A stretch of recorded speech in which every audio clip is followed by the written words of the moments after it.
Attitude দেখার মতো আমার চেহারা নাই, কারণ এর লেগে অ্যাটিটিউড দেখার মতো এর লেগে আমার টাইম নাই। কে রে এটা? তোমরা কেউ চিনো? না। নিশ্চয়ই পাবনা থেকে পালাই আইছে। জানি না বড় মালিক। আপনি না জানলেও আমি জানি, পাবনার পাগল ছাড়া এরকম কাজকর্ম আর কেউ করতে পারে না। ঠিক বলেছো। হ্যাঁ কাকু, আমি সব সময় ঠিক কথাই বলি। সবাই পছন্দ করবে, দুটে না, দুটে হলে কথা বলবে।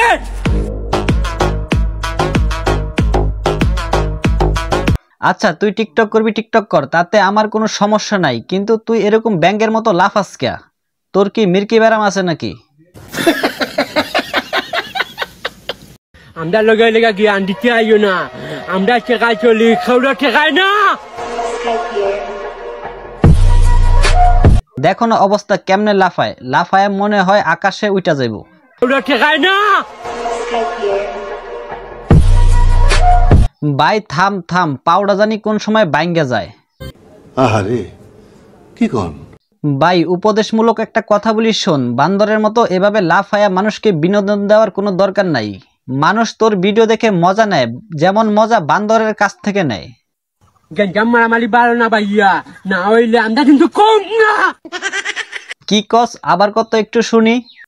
গেঞ্জাম মারামারি বাড়ো না ভাইয়া, না হইলে আমরা কিন্তু কম না। কি বলছে আপনারা কেউ বুঝতে পারছেন? না। বুঝতে পারবেনই বা কেন? এগুলা বুঝার মতো কোনো কথা?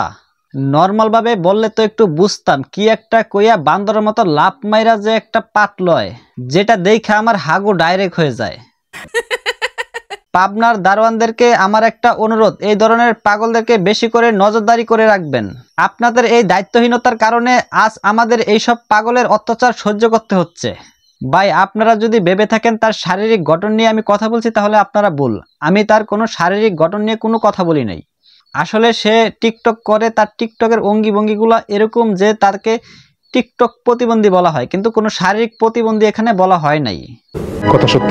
তো বন্ধুরা ভালো থাকবেন, সুস্থ থাকবেন। ভিডিওটা ভালো লাগলে লাইক করে চ্যানেলটা সাবস্ক্রাইব করে যাবেন। ফেসবুক থেকে দেখে থাকলে অবশ্যই চ্যানেলটা ফলো দিয়ে যাবেন।